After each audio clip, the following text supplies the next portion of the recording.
சொல்கிறார், பெருமாள் பேர் வைங்க, பகவான் நாமத்தை வைக்கணும், வேற ஏதாவது பேர் வச்சு நீங்கள் விட்டு போறீங்க சொல்கிறார். நம்பி பிம்பி என்று நாட்டு மன்ற பேரிட்டால் நம்பும் பிம்பம் எல்லாம் நாடு நாளே அழுகி போகும். செம்பெருந்தாமரை கண்ணன் பேரிட்டு கிடைத்தால் நம்பினால் நாரணன் தம் அன்னை நரகம் போவார். யாரு? அவன் அண்ணா. குழந்தைக்கு நாராயணன் பேர் வச்சா பெற்ற தாய், அவருக்கு நரகம் கிடைக்காது, சொர்க்கம் கிடைக்கும், மோட்சம் கிடைக்கும். பெண்ணுக்கு வந்து நாராயணா அப்படின்னு பேர் இருக்கும். கதை காலத்தில் அந்திம ஸ்மிருதி சொல்லுவாங்க. அந்திம ஸ்மிருதி தேவையில்லை. நாம் உடல் நலம் இல்லை, நன்றாக இருக்கும் பொழுதே பகவானை பற்றி நாம் சிந்தனை செய்தால் இறுதியில் நம் பேச்சிட்டு மூச்சிட்டு முன்னோட்டு கிடக்கும் போது பகவான் நம்மை நினைத்து நம்மை கையோடு கொண்டுவார்.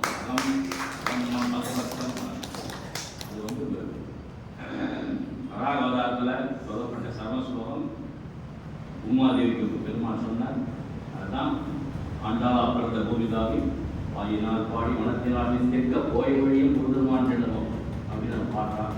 ஸோ பகவான் நம்ம நல்ல காலத்தில் இருக்கும்போது நாராயணா கோயில்தான் சொல்லி அந்த சத்சங்கத்தில் நம்ம ஈடுபட்டோம்னா நமக்கு தெரியாத போது நாம் உடற்பட்டு போது அந்த பெருமான் பகவான் நம்மை அழைத்து கொண்டு வழித்துறையாக போயிடலாம்.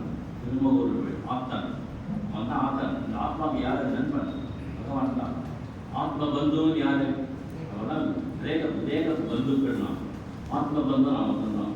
அவனோட எதிர்காலத்தில் கையை பிடிச்சிட்டு அவன் நல்ல ஒரு பயிற்சி போனான்னா இப்போதே அவன் நல்ல ஒரு காரியம் செய்ய வேண்டும். அப்புறம் இந்த பேரை பற்றி சொல்லியிருக்கேன். அதுக்கப்புறம் தனக்கு பெருமாள் நான் பெருமாளை நினைச்சு என்னுடைய உள்ளத்திலே அவனை தேக்கிக் கொண்டேன். பகவானும் என்னை நினைத்து அவனுடன் தேக்கிக் கொண்டான். என்னை பற்றி இருக்கின்ற நோய்கள் இனிமேலாம் என்னுடைய உடல் எப்படின்னா இங்கே எம்பெருமான் எழுதுவதில் சாதாரண இல்லை,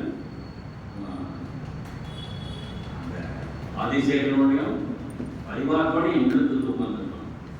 அதனால நோய்கள் இந்த உலகத்தை விட்டு முதலில் போயிடுவோம். இது வந்து முன்ன மனித ஒரு காப்பு, அதாவது ஒரு ஸ்போர்ட் மாதிரி இருக்கு, செக்யூரிட்டி இருக்கு. அதனால பெரிய பாதுகாப்பு இருக்கு. ஏன்னா பகவானே இருக்கலாம். அதனால நோய்கள் வந்து என்னன்னு நீங்க ஓடி போங்க. எழுதுறா, நெய்க்குடத்தை பற்றி ஏறும் எறும்புகள் போகும். நெய்க்குடம் எறும்பு ஏறும் நிறைந்து எங்கும் கை கொண்டு நிற்கின்ற நோய்கள் சொல்ல காலங்க உயிர்மின் போய்வின் நீ படைச்சவனா உடனே போயிடுங்க. ஏன்னா மெய்கொண்டு வந்து புகுந்து வேதப்பிரானால்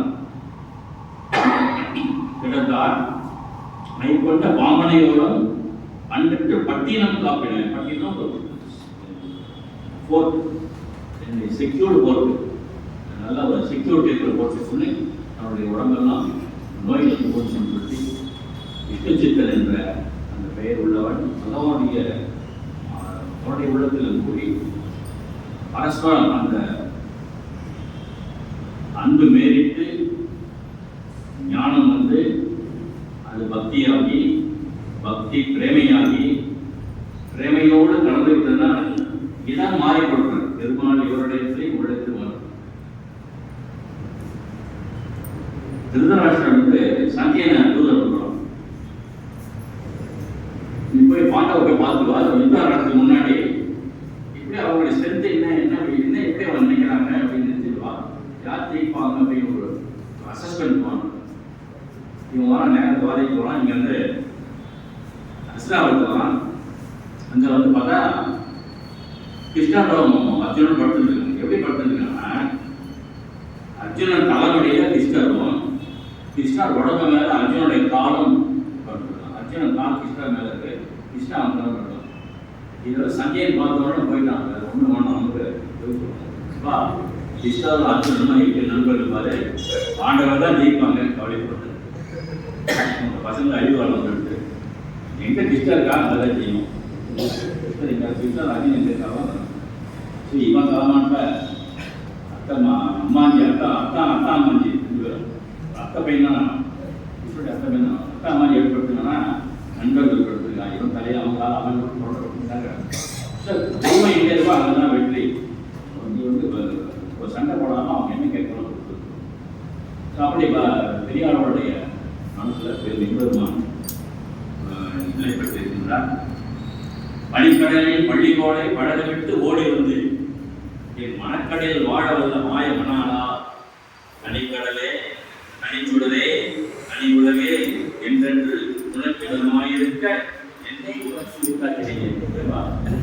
பெருமாளே, மணிக்கடலில் பள்ளிகோடை படகவிட்டு மாக்கடல் விட்டுட்டு ஓடி வந்து மனக்கடலில் வாழலே மாய மணாலா, உனக்கு தனிக்கடல் இருக்கு, சூரியன் தனிச்சுடர் இருக்கு, தனி உலகு இருக்கு, எல்லாத்தையும் விட்டுட்டு உனக்கு இடமாக இருக்க என்னை உனக்கு ஒளிந்தாக்கிலேயே என்னுடைய மனதினை நான் என்ன வாக்கியம் செய்கிறேன், என்ன வாக்கியம் செய்கிறேன்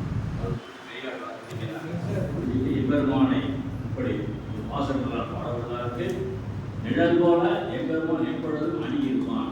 பானை என்பதுனா பகவானுடைய பகவான் பக்கத்திலே இந்த அடியார்களெல்லாம் சேர்ந்து கொண்டு கைகள் செய்து கொண்டு விஷ்ணோமா பரமம் பகவம் சதா வசந்தி சூரையா திவிகச்சத்துராரகம் தத்திப்ராதோவிமன்யவோஜாசவாரம் வசந்தி. எப்பொழுதும் பகவத் கைங்கிறதே எப்படி ஒரு நிழலானது உலகை விட்டு விலகாதோ அப்படி அடியார்களெல்லாம் உருவாக கொண்டு பகவான் என்ன விரும்புகின்றான். அடியார் பொறுத்தவரை எம்பெருமானை சதாகாலமும் அனுபவித்து அவருடைய அருளை பெறுவார்கள் என்று பாடி கலை கட்டுகின்றார். இதுதான் அவருடைய பலஸ்துதி. இப்படிப்பட்ட பெரியாழ்வார் 473 பாடல் படைத்தார். 461 பாடல் பெரியாழ்வார்படி 12 பாடல் கொள்ளாங்க. இல்லாட்டி ஒரு நாளைக்கு ஒரு பாட்டு பாடி நம்ம பயங்கர பாட்டு பாடினா அந்த தமிழனுடைய சுவை, இலக்கியத்தோட சுவை, ஆன்மீகத்தினுடைய சுவை எல்லாம் பெற்று நம்முடைய வாழ்க்கையை நாம் பயன்படுத்திக் கொள்வோம் என்று சொல்லி அருமையான வாய்ப்பை அளித்த அனைத்தும் காலம் பெருமையாக கேட்கும் அனைவருக்கும்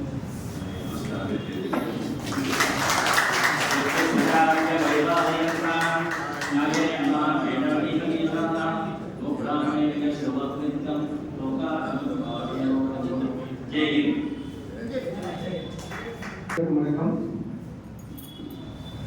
நான் உங்களுக்கு இந்த நவீன பராசரர் கதை சொன்னதை நீங்க எந்த அளவுக்கு புரிஞ்சுக்கிட்டீங்கன்னு தெரியல. எம்பெருமான் நிறைய கொடுத்தார், யாருக்கு என்ன வேணுமோ அதை வாங்கிப்பார். அந்த பராசரத்தை வாங்க வேண்டியது நவீன பராசரத்தை அவர் காலம் முழுக்க அவரை பத்தி புகழ் பாடி அவருடைய கடைசி கேஸாக அந்த ராமர் அயோத்தியில அமையறதுக்கு உண்டான வேலையை ஆயுள் முழுக்க அந்த வேலையை எம்பெருமான் வாங்கிட்டார்.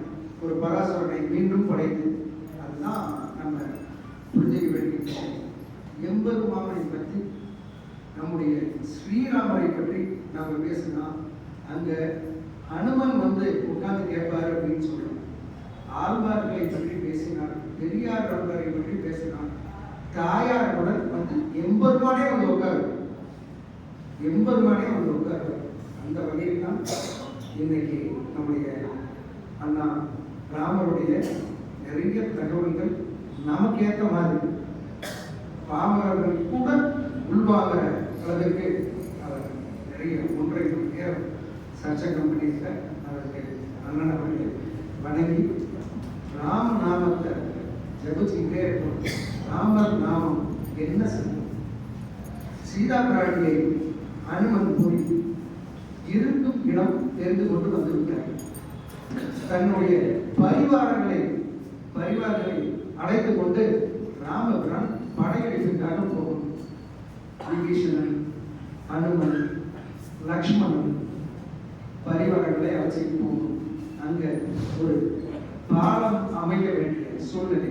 இங்கிருந்து படைகள் இலங்கை நோக்கி செல்ல வேண்டும் என்றால் அங்க ராமபிரான் தியானத்தில் அமர்கிற பரிவார்கள் எல்லாம் ஏதோ ஒரு நாமத்தை சொல்லி அங்க இருக்கக்கூடிய கற்களை எடுத்து கடல்ல போடுறாங்க.